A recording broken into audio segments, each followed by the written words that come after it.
하늘소망 교우 여러분 모두 안녕하십니까? 건강하시고 마음의 소망과 믿음이 가득하시기를 바랍니다. 우리 사순절 시작하기 전에 계속 욥기를 했었는데 오늘부터 다시 이어서 이 말씀을 은혜로 또 위로로 나누겠습니다. 욥기 39장입니다. 1절부터 마지막 절까지 제가 읽겠습니다. 집에 성경을 가지고 계시지 않은 분들은 보내드린 순서지의 본문을 보시면 되겠습니다. 말씀 봉독할 때에 우리 각자에게 주시는 살아계신 하나님의 음성에 귀 기울이실 수 있기를 바랍니다. 산 염소가 새끼 치는 때를 내가 아느냐? 암사슴이 새끼 낳는 것을 내가 본 적이 있느냐? 그것이 몇 달 만에 만삭되는지 아느냐? 그 낳을 때를 아느냐?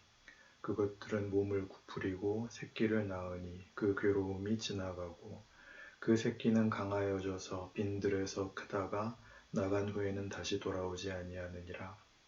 누가 들나귀를 놓아 자유롭게 하였느냐? 누가 빠른 나귀에 매인 것을 풀었느냐?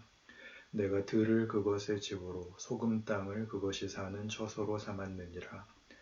들나귀는 성읍에서 짓거리는 소리를 비웃나니 나귀치는 사람이 지르는 소리는 그것에게 들리지 아니하며 초장 언덕으로 두루다니며 여러 가지 푸른 풀을 찾느니라. 들소가 어찌 기꺼이 너를 위하여 일하겠으며 내 외양간에 머물겠느냐. 내가 능히 줄로 매어 들소가 일항을 갈게 하겠느냐.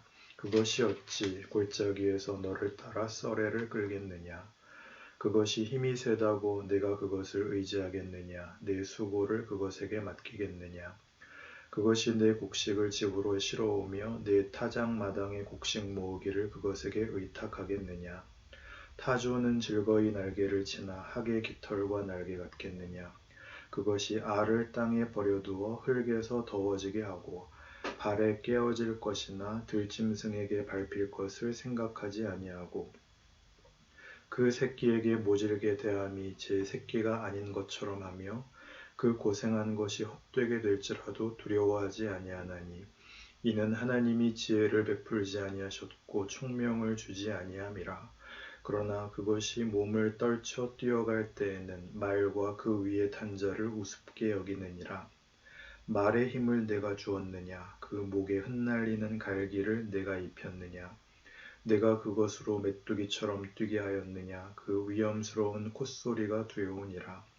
그것이 골짜기에서 발굽질하고 힘있음을 기뻐하며 앞으로 나아가서 군사들을 맞되 두려움을 모르고 겁내지 아니하며 칼을 대할지라도 물러나지 아니하니 그의 머리 위에서는 화살통과 빛나는 창과 투창이 번쩍이며 땅을 삼킬 듯이 맹렬히 성내며 나팔 소리에 머물러 서지 아니하고 나팔 소리가 날 때마다 힝힝 울며 멀리서 싸움 냄새를 맡고 지휘관들의 호령과 외치는 소리를 듣느니라. 매가 떠올라서 날개를 펼쳐 남쪽으로 향하는 것이 어찌 내 지혜로 말미암음이냐. 독수리가 공중에 떠서 높은 곳에 보금자리를 만드는 것이 어찌 내 명령을 따름이냐. 그것이 낭떠러지에 집을 지으며 뾰족한 바위 끝이나 험준한 데 살며 거기서 먹이를 살피나니 그 눈이 멀리 봄이며 그 새끼들도 피를 빠나니 시체가 있는 곳에는 독수리가 있느니라. 아멘.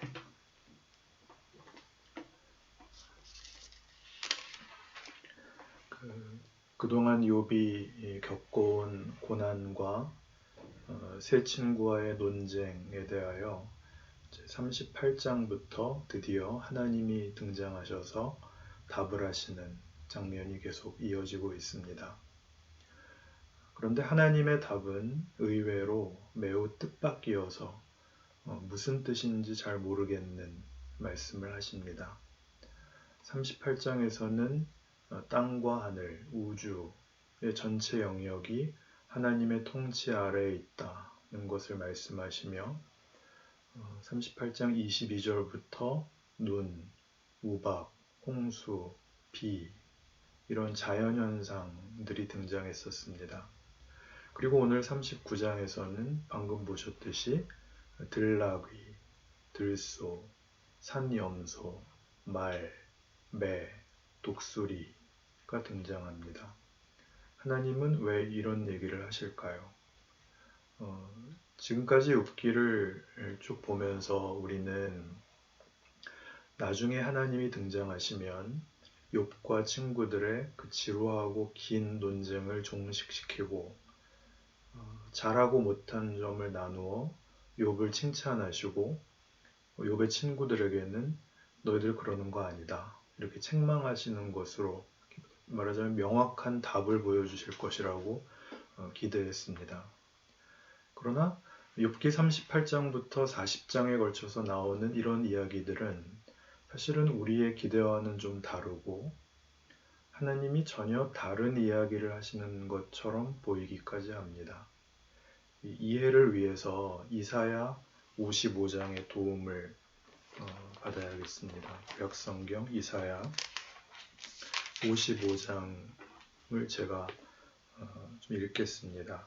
여러분 잘 들어보시기 바랍니다. 55장 6절입니다. 너희는 여호와를 만날 만한 때에 찾으라. 가까이 계실 때에 그를 부르라. 악인은 그의 길을, 불의한 자는 그의 생각을 버리고 여호와께로 돌아오라. 그리하면 그가 긍휼히 여기시리라. 우리 하나님께로 돌아오라. 그가 너그럽게 용서하시리라. 이는 내 생각이 너희의 생각과 다르며 내 길은 너희의 길과 다름이니라. 여호와의 말씀이니라. 이는 하늘이 땅보다 높음같이 내 길은 너희의 길보다 높으며 내 생각은 너희의 생각보다 높음이니라. 이는 비와 눈이 하늘로부터 내려서 그리로 되돌아가지 아니하고 땅을 적셔서 소출이 나게 하며 싹이 나게 하여 파종하는 자에게는 종자를 주며 먹는 자에게는 양식을 줌과 같이 내 입에서 나가는 말도 이와 같이 헛되이 내게로 되돌아오지 아니하고 나의 기뻐하는 뜻을 이루며 내가 보낸 일에 형통함이니라. 여기에서도 자연현상, 비와 눈 얘기를 하는데 비와 눈이 우연히 내리거나 어떤 단순한 법칙을 따르는 것이 아니라 하나님의 생각과 계획과 목적과 의지에 의해서 오는 것이라고 합니다. 비가 오는 것이 하나님의 주권적인 선하심과 자비하심과 지혜 속에 있듯이 우리가 만나는 일 중에 하나님이 간섭하시지 않고 생각 없이 주시는 것은 없다 하는 의미입니다. 여태껏 욥이 겪은 죽을 것 같고 억울하고 분하고 그래서 분노와 절망과 비명을 넘어온 자리에서 주시는 하나님의 답은 이런 것입니다. 너는 네가 힘들었을 때 내가 없었다는 거지. 내가 네 생각을 안 했다는 거지. 응답을 안 했다고 그러는 거지. 아니라는 것입니다. 지금 우리가 처해 있는 이 자리까지 어떤 상황도 하나님이 간섭하시고 일하시고 함께 하시는 그의 선하심과 그의 붙드심의 한 손길에서 벗어난 것은 없다 라고 말씀하시는 것입니다. 우리 산이나 바다에 가보면 자연의 크기에 놀랍니다. 그래서 자연을 보고 경이롭다 라고 이야기합니다. 그런데 자연의 가장 큰 본질은 무심함입니다. 내가 슬픈 날에도 해는 찬란하게 뜹니다. 내가 배고픈 날에도 달은 예쁘게 채워져 갑니다. 생각이 없습니다. 그것이 자연의 무심함입니다. 의인화해서 말하자면 자연은 좋고 나쁨, 기쁨과 슬픔에 관계없이 자기 자리를 지키고 있는 것입니다. 이것이 우리에게 자연의 위대함으로 나타납니다. 크기, 그 말없는 감수, 이런 것들이 우리를 놀라게 하는 이것이 자연입니다. 그런데 성경은 자연이 그렇게 하도록 자연을 다스리시는 분이 있다고 합니다. 하나님의 성실하심과 원대하심과 궁극적인 승리가 좋고 싫음, 감격, 거부, 분노, 감사를 뛰어넘어서 일하고 있다는 것이 창조된 자연에 그대로 새겨져서 오늘날까지 하나님의 성실하심을 증거하고 있다는 것입니다. 하나님이 욥에게 자연을 펼쳐 보이시는 것으로 답을 하시는 이유입니다. 친구들과의 지루한 공방 끝에 마지막으로 등장했던 사람이 엘리후였습니다. 32장부터 37장까지 길게 계속 엘리후의 이야기가 나오는데, 엘리후는 그 32장 처음에 보면 욥의 태도에 대해 화를 내며 등장해서 이 세계와 하나님에 대해 법칙과 인과율과 보상으로 붙들어 매어 설명합니다. 그러자 마치 그의 말 끝자락을 붙잡고 오시는 것처럼 38장에서 그런 것이 아니라고 말씀하시며 급하게 하나님이 뛰어들어오십니다. 그 하나님의 모습을 38장 1절에서 폭풍우 가운데에서 라고 묘사했습니다. 같은 말이 40장에도 나옵니다. 38장 1절에서는 그때의 여호와께서 폭풍우 가운데에서 욥에게 말씀하여 이르시되 라고 했고, 40장 6절에서도 그때의 여호와께서 폭풍우 가운데에서 욥에게 일러 말씀하시되 라고 합니다. 하나님의 개입하심의 역동성, 우리를 향하신 하나님의 열정을 보여주는 것입니다. 하나님은 잠잠하지 않으십니다. 하나님은 무정하지 않으십니다. 비정하지 않으십니다. 말없는 심판관이 아니십니다. 하나님은 이 자연을 만들어 놓고 어떻게 굴러가는가 뒷짐지고 감상하시는 분이 아닙니다. 뛰어 들어오십니다. 39장에서 보는 산염소, 들나귀, 들소, 타조, 말, 매, 독수리 이야기는 창조된 모든 것의 가치를 논하고 있습니다. 말하자면 모든 자연물, 모든 생명체가 하나님의 지혜와 능력과 복주심과 선하심 속에서 마음껏 그 생명을 뽐내며 살아가고 있다라고 이야기합니다.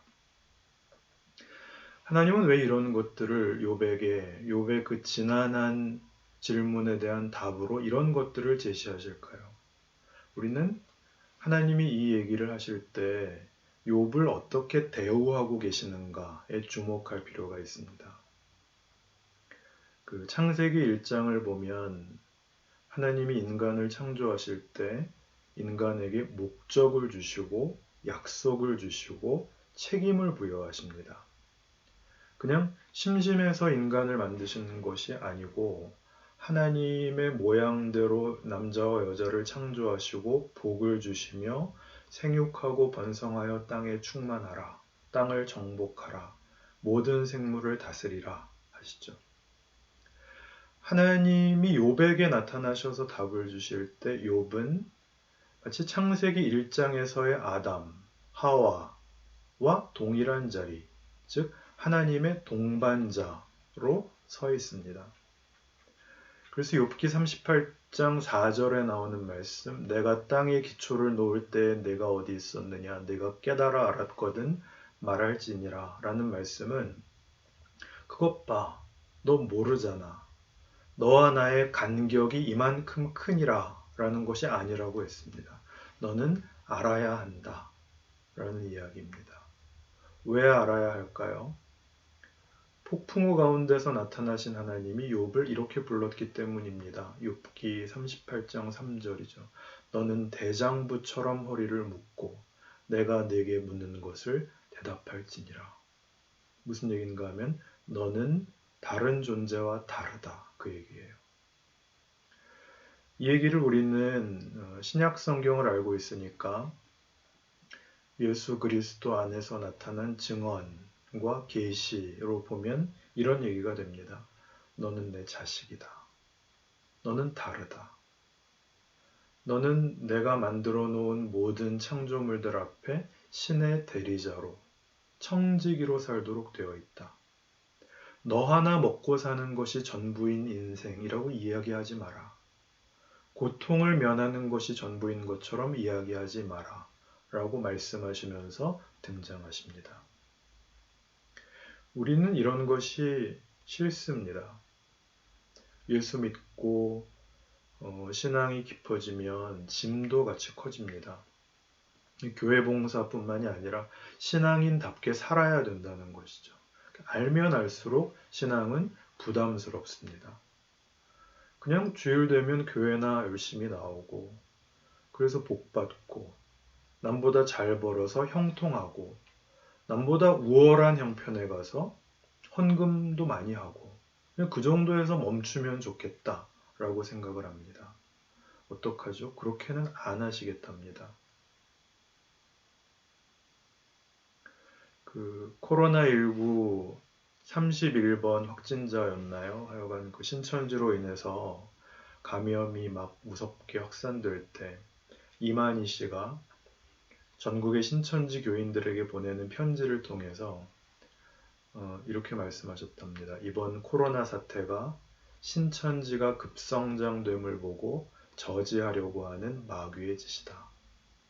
제가 늘 얘기하지만 마귀가 제일 억울합니다. 그런데 이제 그러면서 이 이만희 씨가 그 편지에서 욥이 얘기를 하셨습니다. 제가 자세히 읽어봤죠. 욥의 믿음과 시험같이 자기들의 발전을 파괴하고자 하는 것이다 라고 하셨답니다. 욥기를 그야말로 엽기적으로 잘못 해석하시는 것입니다. 욥의 시험은 그 정도가 아니었습니다. 도리어 욥기는 이만희 씨 식으로 그분들이 자랑하는 그런 식의 급성장과 비정상적인 부흥이 얼마나 기독교 신앙의 본질과는 다른지, 그건 하나님이 일하시는 방법과 얼마나 틀린지를 가르쳐 주시려는 것이 욥의 시험의 목적이었다고 우리는 계속 얘기하고 있는 셈입니다. 기독교가 뭡니까? 우리를 구원하시기 위해 하나님이 그 아들을 주셨습니다. 우리는 그런 존재들입니다.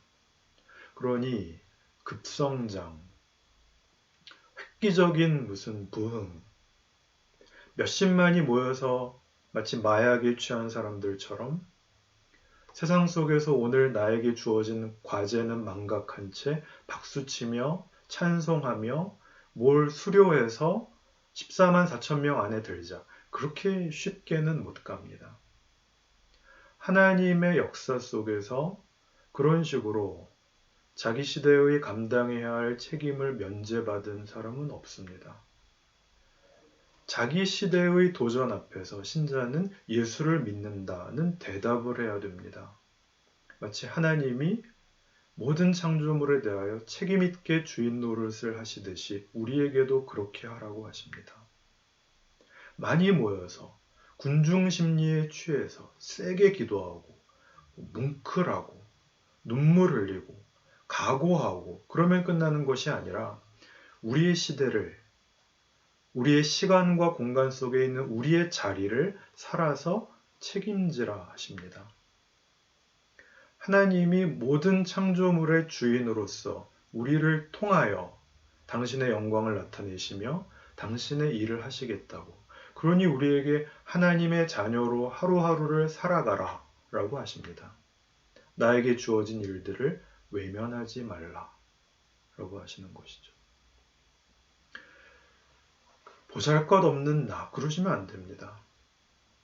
여러분, 하나님의 기준은 세상과는 다릅니다. 세상의 상품 가치는 희소성에 있다고 하죠. 얼마나 한정판이냐, 리미티드 에디션. 그런데 하나님에게는 그렇지 않습니다. 가장 중요한 것, 꼭 필요한 것은 모두에게 주시죠. 공기, 물, 없으면 죽는 가장 귀한 것들, 성실한 것, 순종하는 것, 자기 자리를 지키는 것, 감추어진 대로 묵묵히 있는 것들입니다. 그런 것들이 하나님께는 귀한 것들입니다. 반대로 아무래도 상관없는 것들은 모두에게 주시지 않습니다. 보석, 명품, 똑똑한 것, 능력 있는 것, 잘난 것들이죠. 없어도 사는데 아무런 지장이 없는 것들입니다. 그러니 우리의 가치 기준과 하나님의 기준은 이렇게 다르죠. 자연의 경이로움은 무심함이라고 서두에 말씀드렸습니다. 계절이 지나면 꽃은 그냥 툭 떨어지죠. 사람들이 좋아하는데, 반응이 좋은데, 요즘 말로 조회수가 막 올라가는데 며칠 더 달려 있어야겠다. 그렇게 자기 생각대로 뒤집어 인기와 명성을 얻지 않는 것입니다. 무심함이라는 것은 냉정함만을 의미하지 않습니다. 마땅히 가야 할 다음 계절로 묵묵히 걸어가는 성실함이고 책임이죠. 하나님이 욥에게 이 답을 주시는 것입니다. 예수께서 이 땅에 계시는 동안 예수님 생애에서 가장 중요한 일은 제한된 자기 자리를 지키는 순종을 하셨다는 것이었죠. 그분은 온 하늘에 울려 퍼지는 온 땅에 영향을 주는 것 말고 자기 자리에 붙잡히는 그 조건을 감수하셨습니다. 그걸 우리 지난주에 봤던 히브리서 5장 7절에서 이렇게 말하죠. 그는 육체에 계실 때에 자기를 죽음에서 능히 구원하실 이에게 심한 통곡과 눈물로 간구와 소원을 올렸다. 또 그가 아들이시면서도 받으신 고난으로 순종함을 배워 온전하게 되셨다. 이렇게 되어 있죠. 그가 육체에 계실 때 제자들도 오해했습니다. 사람들은 그분이 베푸는 기적에만 관심을 두고 그 기적을 확대하여 자기들의 정치적, 사회적, 경제적 소원을 이룰 생각만 했지 그가 사는 인생이 무엇인지를 몰랐습니다. 하나님의 뜻을 이루기 위해 온 하늘에 울려 퍼지는 길, 그 신천지 대구교회 앞에 붙어 있다는 우리 다 뉴스 화면으로 본 현수막 속 문구처럼 지구촌의 전무후무한 빛이 아니라 보잘것없는 한 육체가 되어 시간과 공간에 묶여 그렇게밖에는 갈 수 없는 길을 예수께서는 순종하여 가셨습니다. 반대받는 길이고 알아주지 않는 길이고 숨겨진 모든 사람이 겪는 그런 방식입니다. 그런 인생길을 예수님이 걸으셨고 그래서 구원자가 되셨습니다. 히브리서 5장 10절이죠. 그러니 여러분 정치력, 능력, 모두의 문제를 해결해주는 권력을 가지는 것으로 하나님께 영광을 돌리자. 기독교가 아닙니다. 다시 히브리서 5장 7절 그는 육체에 계실 때에 자기를 죽음에서 능히 구원하실 이에게 심한 통곡과 눈물로 간구와 소원을 올렸고 그의 경건하심으로 말미암아 들으심을 얻었느니라. 무엇이 그의 경건하심일까요? 이런 하나님이 일하시는 방식에 대한 순종, 하나님의 일하시는 지혜와 능력에 대한 항복이 그의 경건하심입니다. 욥의 불평은 뭐였죠? 하나님 이게 뭡니까? 이렇게 살게 하실 거면 왜 태어나게 하셨나요? 저는 죽으면 그만인데 왜 이러세요? 왜 저를 관역으로 삼으세요? 저 하나가 범죄한들 하나님에게 무슨 그렇게 큰 누가 되겠어요? 우리의 불평입니다. 하나님은 뭐라고 하신다고요? 너는 그런 존재가 아니야. 너는 내 자식이란다.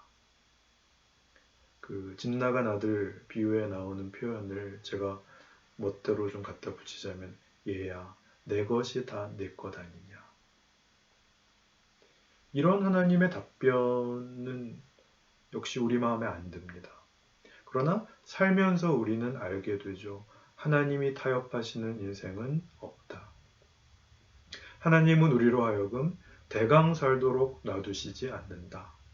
이미 예수님 사건에서 확인했습니다.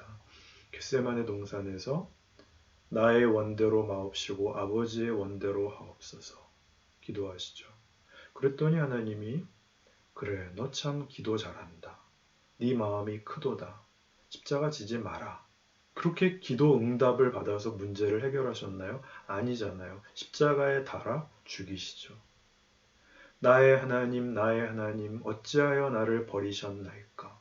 심한 통곡과 눈물로 간구와 소원을 올렸고 그의 경건하심으로 말미암아 들으심을 얻었느니라. 들으심을 얻었다는 건 고통을 면제받았다거나 형통했다가 아니라 제한된 자기 자리를 지키시는 순종을 하셨다라는 거잖아요. 그래서 어떻게 되었다고 하죠? 그가 아들이시면서도 받으신 고난으로 순종함을 배워서. 그렇죠. 고난으로. 육체에 붙잡혀 하나님의 일하시는 방식에 자기를 내어놓는 것으로 하나님이 영광을 받으신다는 사실에 대한 증인이 되십니다. 우리 모두의 삶이 그 길이라고 합니다. 예수를 믿는다는 것은 그런 것입니다. 오늘 그 욥기에서 욥 앞에 드디어 보이게 나타나신 하나님, 풍우 가운데에서 맹렬하게 찾아오신 그 하나님이 이 무심해 보이는 세계 속에서 욥에게 부르십니다. 보라, 네가 산 염소 새끼치는 때를 아느냐? 무슨 뜻일까요? 네가 누군지 아느냐? 다만 고통을 면하는 것이 다라고 그러지 마라. 너는 내 자식이다. 그러니 현실 기꺼이 감수해야죠. 이 암울한 현실이 경이로운 하나님의 일하심이기 때문입니다. 간절히 기도하여 어떻게든 문제를 해결하고 자존심을 확인하는 신자는 그 정도의 사람이 아닙니다. 하나님은 오늘도 맹렬하게 도전을 보내십니다. 내가 맞닥뜨리는 현실들이죠. 그 현실들 앞에 얘야, 너는 너를 누구라고 생각하느냐? 이 문제를 어떻게 해결하고 싶으냐? 고통을 면하는 것이 다냐? 아니다. 너는 내 자녀 아니냐? 이렇게 찾아오십니다. 억울하지 않습니다. 예수 믿는 가치를 이렇게 기억하시고 하나님이 답을 하시고 매일 옆에 계시다는 사실을 인정하고 고백하는 우리 하늘소망의 믿음의 식구들이 다 되시기를 바랍니다.